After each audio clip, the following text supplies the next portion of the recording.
스피치랩에 이 덫에 걸려가지고, 이 베트콩이 설치해 놓은 덫에 걸려가지고 소대원 5명이 죽는 것을 보았습니다. 견딜 수 없었던 것이죠. 적개심으로 불붙었던 것이죠.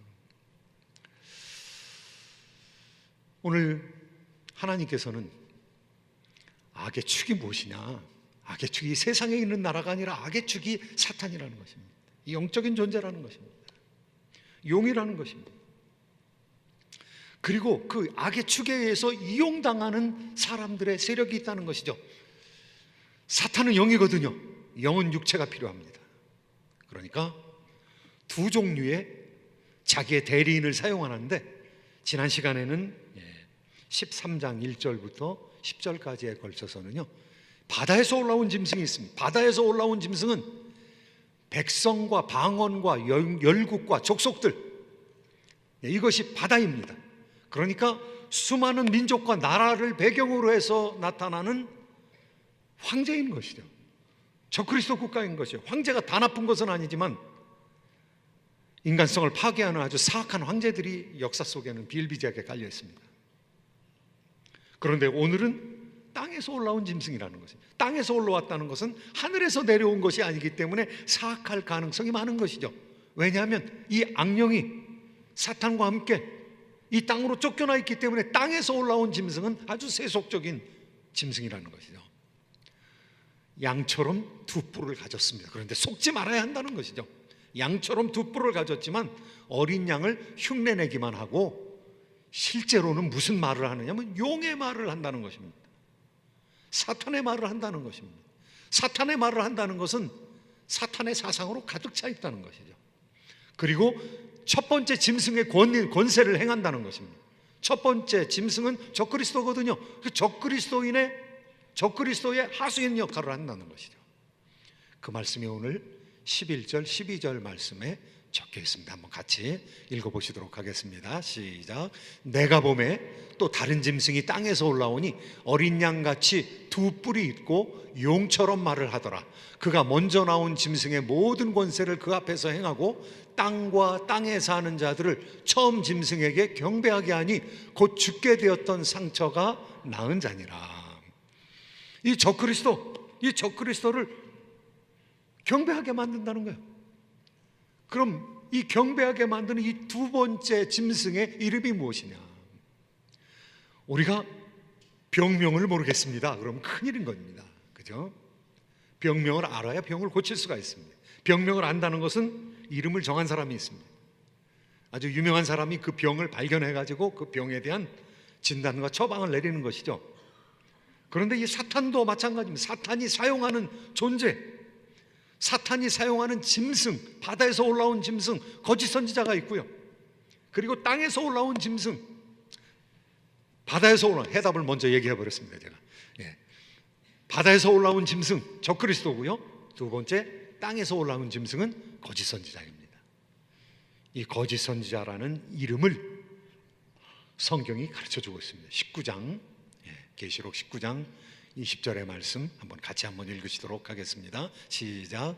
짐승이 잡히고 그 앞에서 표적을 행하던 거짓 선지자도 함께 잡혔으니 이는 짐승의 표를 받고 그의 우상에게 경배하던 자들을 표적으로 미혹하던 자라. 이 둘이 산채로 유황불 붙는 못에 던져지고, 이 두 종류의 짐승이 심판당하는 것입니다. 하나는 적그리스도요, 하나는 거짓 선지자입니다. 이 naming the powers and principalities, 정사와 권세에 대해서 하나님께서 이름을 주시는 것이죠. 그리고 그것 사악한 존재이다, 하나님께서 우리한테 가르쳐 주시는 것이죠. 오늘 본문의 말씀은 놀라운 말씀입니다. 이 세상에 악이 지배하고 있는데 이 악의 정체를 우리한테 가르쳐 주는 것이죠. 악의 축은 사탄이라는 것입니다. 악의 삼중 구조를 얘기하고 있는 것이죠. 그 사탄이 몸을 가진 사람들을 원하는데 그 몸을 가진 사람 중에서 사탄의 오른팔로 사용하는 그런 존재가 적그리스도라는 것이죠. 지난주에 3부 예배 때 충분히 얘기는 못했지만요, 그 다음에 한쪽에 있는 존재가 어떤 존재이냐, 그 한쪽에 있는 존재는 거짓 선지자라는 것입니다. 바다에서 올라온 이 짐승, 이 거짓 선지자를 통해서 이 세상을 미혹한다는 것이죠. 사랑하는 성도 여러분, 악은 단순하지 않습니다. 악은 자신을 교묘하게 위장합니다. 사탄은 자기를 광명의 천사로 가장합니다. 그러니까 사악한 왕을, 사악한 황제를 최고의 지도자로 그렇게 우상화시켜버리는 것이죠.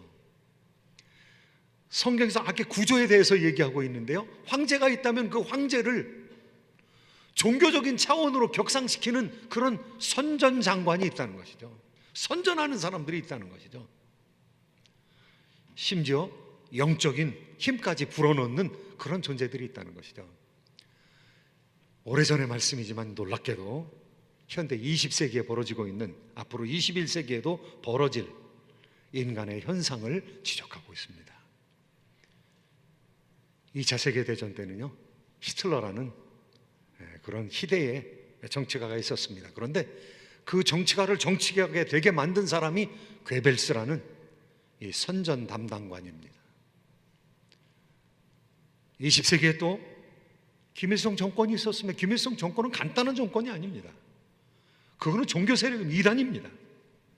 종교적인 차원입니다. 왜냐하면 숭배를 받기 때문에 그렇습니다.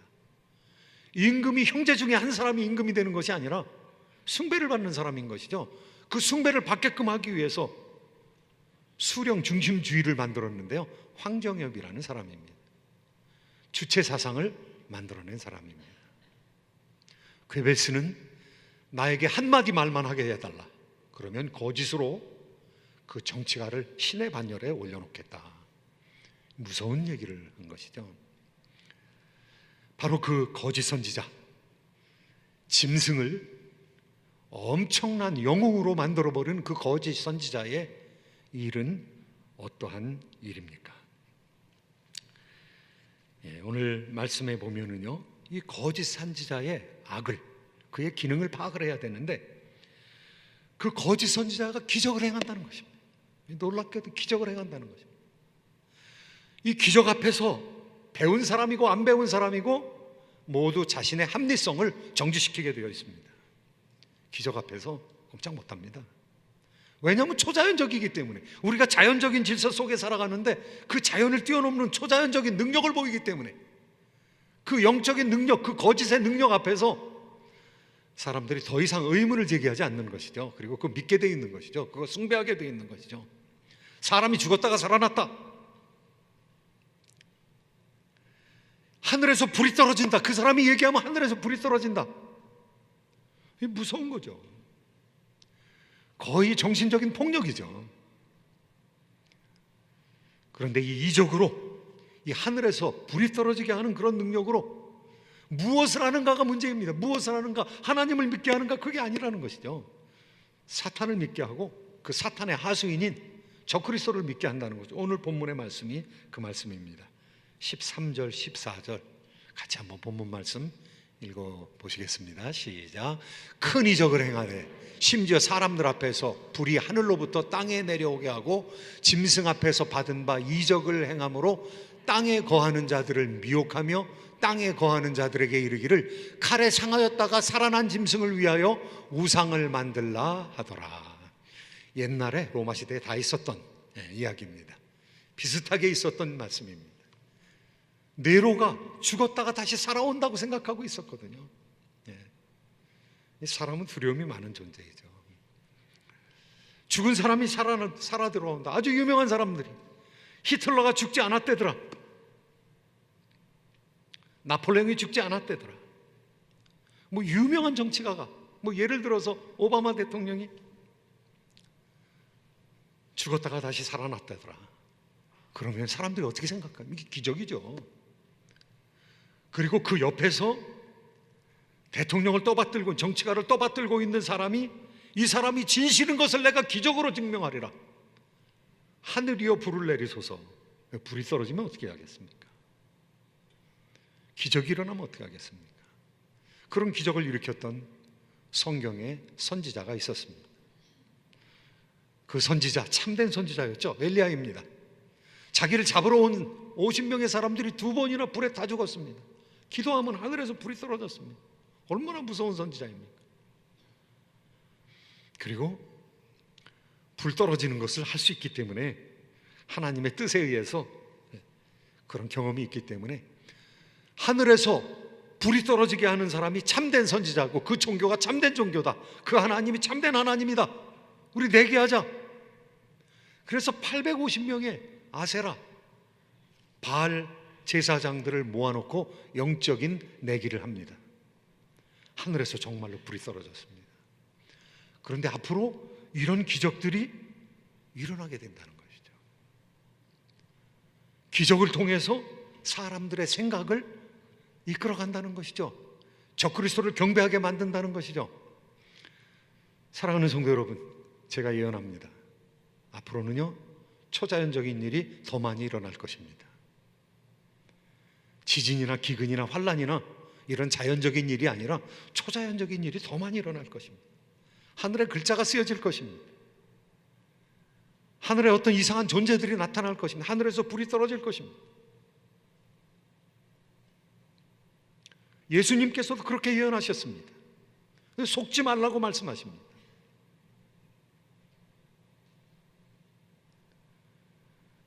하늘의 UFO, 신비한 현상이 더 많이 나타나게 될 것입니다. 그래서 사탄은 어떻게 해서든지 수많은 사람들을 영적인 곁길로 끌고 가려고 할 것입니다. 기적은 일어납니다. 그런데 기적을 행하는 사람이 어떤 사람인가 우리가 자세히 살펴봐야 합니다. 무엇 때문에 기적을 일으키는가? 돈 벌기 위해서 기적을 일으키는가? 자기의 권력의지 때문에 다른 사람한테 숭배받기 위해서 기적을 일으키는가? 두려움을 주기 위해서 기적을 일으키는가? 아니면 하나님의 뜻을 위해서 기적을 일으키는가? 분별해야 되는 것이죠. 성경에도 기적을 일으키는 그런 사람들이 있었습니다. 모세가, 선지자 모세가 하나님께서 주신 지팡이, 하나님의 지팡이, 여호와의 지팡이를 들고 바로 앞에 서게 됩니다. 바로 앞에 서서 지팡이를 던집니다. 기적을 보여주는 것이죠. 그런데 그 지팡이가 뱀이 되었습니다. 얼마나 무서운 일입니까? 그런데 바로에게 있었던 박사와 술객들 가운데서 그런 요술을 행하는 사람들이 있었습니다. 그 사람들도 자기 지팡이를 던지니까 뱀이 됩니다. 영적으로 대결하는 것이죠. 기적으로 대결하는 것이죠. 그런데 여호와의 지팡이가 변화되어 된 뱀이 술사들의 뱀을 잡아먹습니다. 출애굽기는 역사서입니다.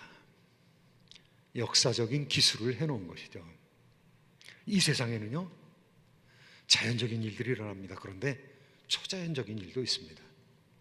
그런데 초자연적인 일이 일어났다고 해서 그 사람의 메시지까지 그냥 다 믿어서는 안 됩니다. 영적인 노략질을 하는 도적들이 이 세상에 깔려있기 때문에 그렇습니다. 그래서 될 수만 있으면 미혹하려고 하기 때문에 그렇습니다. 그들의 전술이 두 가지입니다. 그 다음 페이지로 넘어가게 되면요, 거짓 선지자들이 어떤 정책을 사용하는가, 어떻게 공격하는가, 그 공격을 잘 알아야 우리가 방어를 할 수가 있거든요. 거짓으로 미혹하는 것이 용의 말을 하는 것이죠. 그 용의 말을 하는데요, 그 사람들을 두렵게 하는 것이죠. 이 미혹하는 것은 거짓으로 꼬드기는 것이거든요. 그런데 아까 영적으로 잘하지 못하게 하는 것은요, 거짓에 기반을 두면 그 현실성이 없는 거거든요. 거짓말을 믿고 이단을 쫓아갔다가 5년, 10년 시간을 버리는 사람이 얼마나 많습니까? 성숙의 기회를 완전히 박탈당하는 것이거든요. 우리 자녀들이 카탈리나 아일랜드에 가가지고 은혜를 받는데 얼마나 참 감동인지요. 3박 4일 만에 한 30명의 아이들이 예수 믿겠다고 결단을 하고요, 그리고 마지막 날 해변에서 모여가지고 간증을 하는데 수십 명의 학생들이 눈물로 자기 받은 은혜를 고백하고 자기 잘못한 것을 얘기하고, 얼마나 감동이었는지 모르겠어요. 3박 4일의 시간, 그 아주 집적된 시간을 통해서 영혼이 변하는 역사가 나타나는데, 이 사탄은 미혹의 방법으로, 이 거짓의 방법으로 사람들을 곁길로 많이 보내는 것이죠. 사탄이 하는 일은 어떠한 일입니까? 이 죄에 대해서는요, 이 소모성이 얼마나 이게 높은 건지 모릅니다. 이 죄에 빠지게 되면, 거짓에 빠지게 되면 삶이 허무해지는 거거든요. 30년이 허무해지는, 50년이 허무해지는 것이거든요. 진리 없이 그냥 이 세상 우상들을 추구하면서 살아갔던 이 수십 년의 생활이 금방 흘러가는 것이다. 사단이 하는 일은 무엇입니까? 우리가 가지고 있는 시간, 우리가 가지고 있는 정력, 우리가 가지고 있는 탤런트, 이거를 무효화시켜버리는 것이죠. 성숙을 위해서 우리가 사용해야 되는데, 그리고 나뿐만이 아니라 주변에 있는 사람들의 성숙을 위해서 우리가 노력을 해야 될 자원들을 몽땅 빼앗아버리는 것이죠. 죄는 너무 많은 대가를 지불해야 합니다. 특별히 미혹되는 것은요, 사단에게 속는 것은요, 자기가 옳은 일을 한다 생각을 하고 잘못하는 것이죠. 얼마나 참 힘들고 어려운 일입니까? 두 번째, 사탄이 우리를 공격하는데 쓰는 방법들, 첫 번째 미혹이라면 두 번째는요, 두려움입니다. 진짜 두려운 것이 아니라 두려운 마음을 가지는 것이 문제가 되는 것이죠. 이 두려움을 통해서 우리를 공격하는 것입니다. 이 성경에 있는 말씀, 16절 말씀, 17절 말씀 우리 한번 같이 읽어보시도록 하겠습니다. 함께 읽습니다. 시작. 그가 모든 자, 곧 작은 자나 큰 자나 부자나 가난한 자나 자유인이나 종들에게 그 오른손에나 이마에 표를 받게 하고 누구든지 이 표를 가진 자 외에는 매매를 못하게 하니 이 표는 곧 짐승의 이름이나 그 짐승의 수라. 자본주의 시대에 우리가 가장 두려워하는 것이 무엇입니까? 이 돈 털리는 거죠. 돈 없는 거죠. 그런데 많은 분들이 비즈니스를 하고 있는데, 비즈니스를 하지 못하게 한다, 매매를 못하게 한다, 사고 파는 것을 못하게 한다, 경제생활을 못하게 한다, 이 재난입니다. 그런데 그 재난으로 사람들을 통치하겠다는 것입니다. 비즈니스 할 수 있는 방법이 있는데 표를 받으라는 것입니다. 그 표는 짐승의 표입니다. 사람을 가르치는 숫자입니다. 그 표를 받으라는 것이죠. 그 표를 이마나 오른손에 받으라는 것이죠. 우리 머리는 생각하는 그런 기관입니다. 손은 활동하는 기관입니다. 그러니까 너의 생각과 활동을 다 나한테 바치라는 것이죠. 그 나가 누굽니까? 저 그리스도입니다. 저 그리스도를 경배하게 만들었으니까요. 그리고 저 그리스도의 짐승의 표를 받는 것입니다. 저 그리스도의 표를 받는 것입니다. 짐승을 섬길 때에, 쉽게 말하면 황제 숭배를 할 때에, 그 황제 숭배로 말미암아 너희들 제도권에서 경제생활을 할 수 있게 만들어주겠다 이겁니다. 현대의 자본주의 사회를 살아가는 저희들, 직장을 잡지 못하고 한 1년이고 2년 가면은 다 털리지 않습니까? 그냥 내앉아야 되는, 길거리에 내앉아야 되는 그런 상황이 되지 않습니까? 그런데 그렇게 만들어버리겠다는 거예요. 그 두려움으로 성도들을 핍박하겠다는 것이죠. 이 경제적인 것에 굴복함으로 말미암아 황제 숭배를 하면서 이 세상 살아가라는 것이죠. 표를 받으라는 것, 뒤에 한 절 말씀, 마지막 절 18절 말씀 한 절 더 읽어보시도록 하겠습니다. 함께 읽습니다. 시작. 지혜가 여기 있으니 총명한 자는 그 짐승의 수를 세어보라. 그것은 사람의 수니 그의 수는 666이니라. 지금까지 666에 대해서는 많은 사람들이 얘기가 있었습니다. 지금도 많은 해석이 있습니다. 666에 가장 가까운 현대적이고 성경신학적인 해석은 네로, 가이사 네로라는 이야기입니다. 여러분 설교 정리하라고 이렇게 노트를 드렸는데요. 그 노트 가장 밑에 보면 그 666을 계산하는 셈법이, 게마트리아라는 셈법이 나와 있습니다. 히브리 사람들은 알파벳 자음만 있고 모음은 없습니다. 모음은 자음만 보고 읽는 겁니다. 네론 케사르 이렇게 읽는 것이죠. 여기 첫 번째 글자가 눈, 우리말로 하면은, 우리 뭐 영어로 할 때는 N입니다. N. 눈이 50입니다. 레이시 200입니다. 와우 6입니다. 다시 눈 50입니다. 케사르라는 말입니다. 네론 케사르. 그런데 네론 케사르라는 말을 다 더하면 666입니다. 그런데 성경 어떤 사본에는 네로 황제라는 말을 가르쳐주는 아주 귀중한 사본이 있습니다. 어떤 성경에는요 616이라고 썼어요. 초기 사본에는 616이라고 썼어요. 왜 50이 빠졌나? 616, 666 성경은 한 점도 오차가 없다고 그랬는데, 틀린 것이 없다고 그랬는데 왜 50 차이가 나는가? 그런데 네로, 케사르 네로라고 부르는 경우도 있고요, 케사르 네론이라고 부르는 경우도 있습니다. 우리가 플라톤을 플레이로라고 부르는 경우도 있고 플라톤이라고 부르는 경우도 있습니다. n이 들어가느냐 빠지느냐, n이 50이기 때문에 616, 666이 되는 거죠.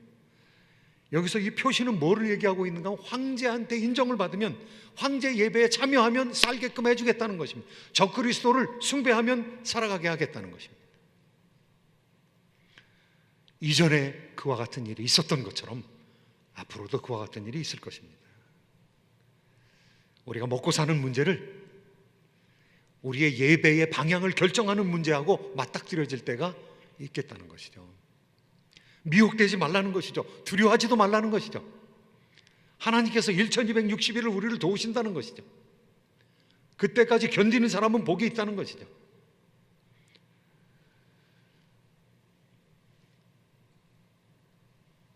거짓이 가득 찬 우리의 성숙을 막는 이 세상 가운데서 우리가 어떻게 살아가야 될 것인가? 예수 그리스도께서는 우리가 살아갈 수 있는 방법을 아주 정확하게 가르쳐 주셨습니다. 그것은 예수님이 받았던 유혹, 첫 번째 유혹에 그 답이 있습니다. 그 첫 번째 유혹을 예수님께서 물리치는 방법을 통해서 우리가 사탄의 유혹을 물리칠 수 있는 그런 자원들을 발견할 수 있습니다. 사탄이 40일 동안 금식기도를 한 예수님 앞에 나타났습니다. 그래서 얘기하기를, 네가 하나님의 아들이거든, 네가 메시아여든, 네가 왕이거든, 그런 뜻이거든요. 그렇다면 문제 해결해야 되는데 이 돌덩이가 떡덩이가 되게 하라. 경제적인 문제 해결하는 것이죠. 이건 21세기, 20세기를 위해서 준 말씀이죠. 네가 하나님의 아들이거든 경제적인 문제 해결하라. 예수님께서 말씀하십니다. 기록되었으되, 하나님 말씀이 기록하기를 사람이 떡으로만 살 것이 아니요 하나님의 입으로 나오는 모든 말씀으로 말미암아 살아갈 것이니라. 기록된 말씀으로 유혹을 물리쳤습니다. 시험을 물리쳤습니다. 하나님의 기록된 말씀으로, 그 기록된 말씀은 신명기에 나오는 말씀입니다. 광야에서 사람들이 가르침을 받았던 그 말씀입니다. 그 광야에서 사람들이 어떻게 살았느냐, 그 어려움 가운데 어떻게 살았느냐, 떡을 우상화시켜 가지고 살아가지 않았다는 것이죠. 하나님께서 채워주신다는 사실을 알았다는 것이죠. 떡이 중요하기 때문에 떡으로만 살아가면 안 되고, 떡이 중요한 것은 물론이지만 하나님의 입으로 나오는 모든 말씀으로 살아가라는 것이죠. 사탄이 그냥 물러납니다. 왜냐하면 기록된 말씀이 진리이기 때문에. 그리고 또 다른 시험을 합니다. 예수님께서 말씀으로 다 물리치십니다. 우리가 험한 세상 가운데서 어떻게 우리의 성숙을 극대화시키면서 살아갈 수 있는가? 이 세상 가운데 많은 방법이 있어요. 많은 길이 있습니다. 수많은 길들이 있습니다. 그런데 예수님께서는 내가 곧 길이다. I am the way. 내가 유일한 길이라고 말씀하셨습니다. 그런데 그것은 하나님께서 수많은 길을 다 도움으로 허락해 주셨지만은 예수님을 통해서 성숙하는 길이 최고의 빠른 길이요, 완벽한 길이요, 속성 코스이기 때문에 우리에게 이 말씀을 해주신 것이죠. 우리가 어떻게 이 거짓 선지자와 이 용과 용을 따르는 짐승, 이 적그리스도를 물리칠 수 있습니까? 하나님의 말씀으로 분별을 해야 되거든요. 배우고 확신한 일에 거해야 되거든요. 우리 교회에 4대 비전이 있습니다. 불고기 맛 비전입니다. 불러서 고치고 기르며 맞선다. 불러서 고칩니다. 말씀으로 불러서, 말씀으로 고치는, 말씀으로 치유하는 것이죠. 그리고 말씀을 통해서 우리가 기르며 맞설게 되는 것이죠. 많은 교회들이 양육까지는 하지만은 맞서는 일을 하지 않고 있어요. 말씀을 통해서 맞서야 되는데, 말씀을 통해서 우리가 양육돼야 되는데, 우리 교회는 양육자들을 길러내는 그런 교회입니다. 그리고 복음을 들고 나가서 세상에서 전도하는, 선교하는 그런 교회입니다. 세상과 맞서는, 문화와 맞서서, 세계관과 맞서서 전쟁하는, 타락한 왜곡된 세계관과 맞서서 거짓을 격파하는 그런 교회입니다. 배우든지 가르치든지 해야 되는 그런 교회입니다. 이제 가을이 되면은요, 여러분을 향해서 많은 배울 수 있는 프로그램이 열립니다. 오늘 갈라디아서 강해가 시작이 됐습니다.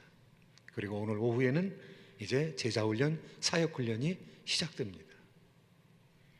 배우고 확신한 일에 거하기 위해서는 가르치는 사람이 있어야 되고 배우는 사람이 있어야 합니다. 그냥 자라나는 것이 아니죠.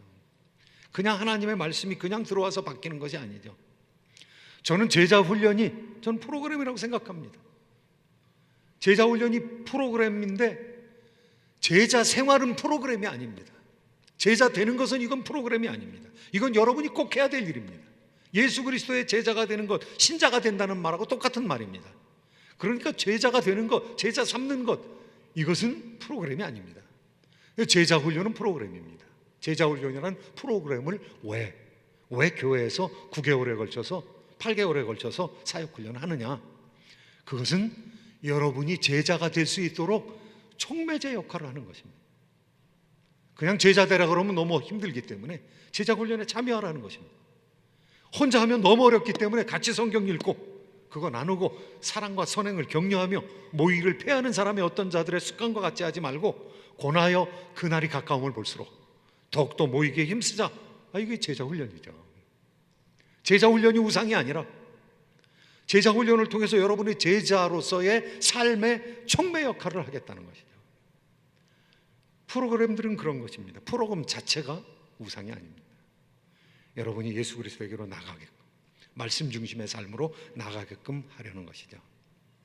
사랑하는 성도 여러분, 우리가 자라나야 됩니다.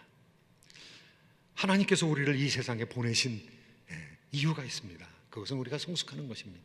이 세상에 있었던 거 다 놓고 가는데 우리가 가져가는 것이 있습니다. 그거 인격입니다.